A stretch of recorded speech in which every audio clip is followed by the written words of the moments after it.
Yo, salut à tous, c'est Valentin de la chaîne French Explorer et aujourd'hui on se retrouve pour parler des réglages essentiels à connaître sur votre appareil photo pour faire de la vidéo et avoir un rendu le plus cinématique possible. Bon, et vu qu'il y a quand même pas mal de choses à dire sur le sujet, j'ai décidé de séparer la vidéo en deux parties.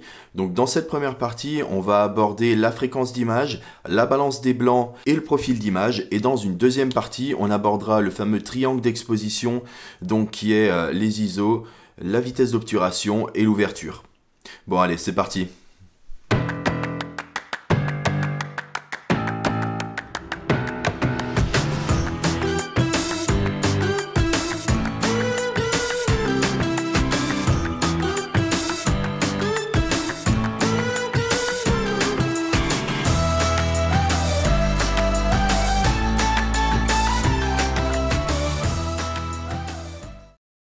Alors avant de commencer, il est important de prendre votre appareil photo, d'aller dans les menus et de changer le mode d'exposition. Le mode d'exposition, il faut le passer de automatique à manuel. Dans le mode d'exposition, vous en avez plusieurs. Vous avez généralement le P qui est automatique. Vous avez le S qui est en fonction de la vitesse d'obturation. Et vous avez le A qui est en fonction de l'ouverture. Vous oubliez tous ces modes-là et vous passez directement en M, donc en tout manuel pour avoir la main sur tous les paramètres.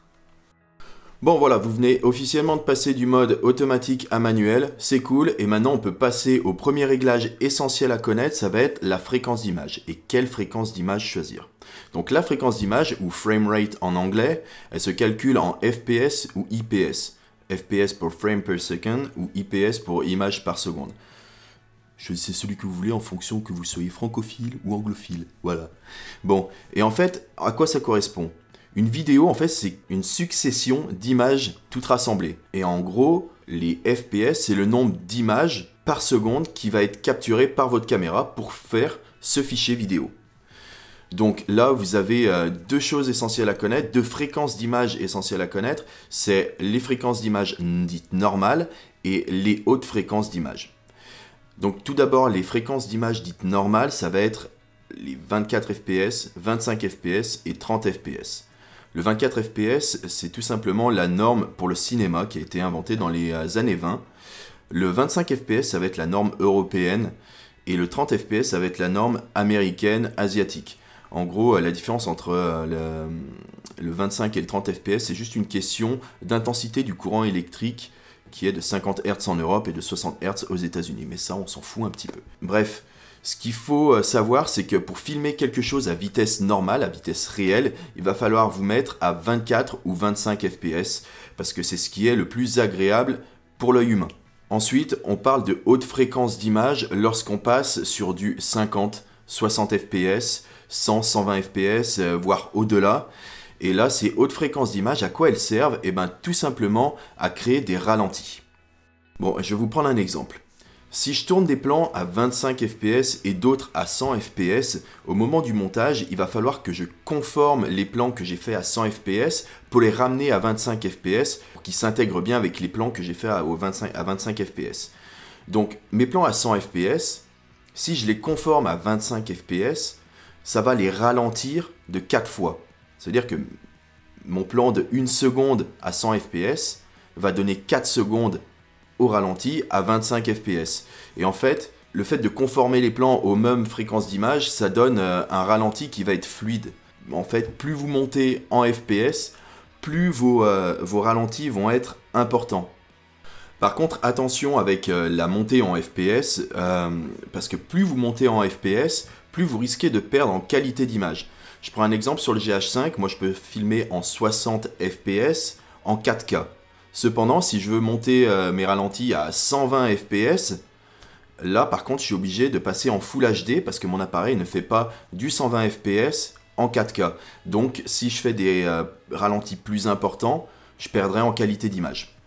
Mais en gros, pour synthétiser tout ça, si vous voulez filmer des choses à vitesse normale, il va falloir vous placer en 24 ou 25 fps. Et si après vous voulez faire des ralentis, des plans au ralenti, là, dans ce cas-là, vous vous mettez à 50, 60 fps ou 100, 120 fps. Bon, on passe ensuite au deuxième élément important à connaître, ça va être la balance des blancs.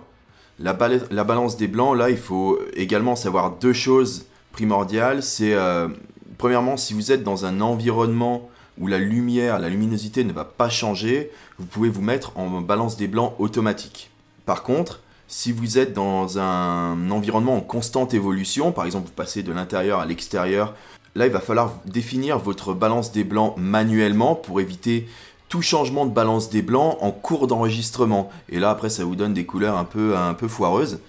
Donc bref, là sur vos appareils généralement vous avez des modes prédéfinis, donc que ce soit ensoleillé, ombragé, lumière tungstène ou ce genre de choses. Ces modes fonctionnent très bien, vous pouvez très bien compter là-dessus. Si vous filmez en plein jour, vous pouvez vous mettre sur le mode ensoleillé, il n'y aura pas de souci.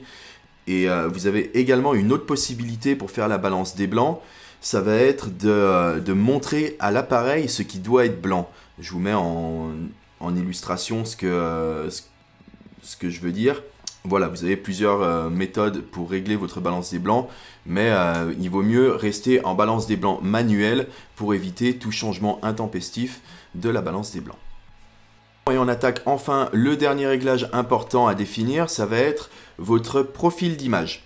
Donc pour obtenir un rendu cinématique et donner un aspect créatif à vos vidéos, vous pouvez passer soit par la colorimétrie, soit par des LUT. Les LUT, qu'est-ce que c'est? C'est tout simplement comme des presets sur Lightroom, mais pour la vidéo.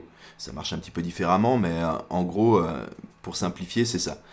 Mais par contre, pour que ces deux méthodes fonctionnent, il faut absolument shooter dans un profil qui va être le plus plat possible. Un profil flat, comme ils disent, en américain. Pour avoir un profil plat, vous avez deux solutions. Vous avez soit un profil log. Le profil log, qu'est-ce que c'est? C'est des profils qui sont souvent intégrés dans les caméras professionnelles ou que vous pouvez acheter. Par exemple, sur le GH5, on peut acheter le Vlog moyennant une centaine d'euros. Et ces profils, en fait, c'est des profils qui sont complètement plats, qui sont désaturés, décontrastés. Tout ça, c'est pour récupérer le maximum d'informations des ombres jusque dans les hautes lumières. En fait, c'est ce qu'on appelle la plage dynamique. Et après, ça vous donne une plus grande facilité pour la colorimétrie et pour donner le style que vous voulez à votre vidéo. Si vous n'avez pas de profil log, c'est pas grave. Moi, j'en ai pas, par exemple. J'utilise le Cinelight D sur mon GH5. Vous pouvez aller dans votre appareil, choisir un profil d'image, par exemple naturel ou standard. Et manuellement, vous pouvez enlever le contraste, la saturation, la netteté, la réduction du bruit. Moi, par exemple, je suis en Cinelight D et le profil plat que j'ai, ça donne ça. Donc là, ça vous donne un petit peu une idée de ce que ça donne sans la colorimétrie. Et si on repasse à la colorimétrie, voilà ce que ça donne. Donc ça a quand même une certaine importance d'avoir un profil le plus plat possible. Bref, voilà pour la première partie des réglages importants à connaître pour faire de la vidéo. J'espère que cette vidéo vous aura plu. Si vous avez des questions, n'hésitez pas à les poser en commentaire, j'y répondrai avec grand plaisir. C'est toujours cool de pouvoir échanger avec vous, que ce soit sur YouTube ou sur Instagram. Si vous êtes nouveau sur la chaîne, n'hésitez pas à vous abonner, à lâcher un petit pouce bleu. Et puis sur ce, on se retrouve très vite pour la deuxième partie des réglages vidéo. Et sur ça, je vous dis à plus. Bye!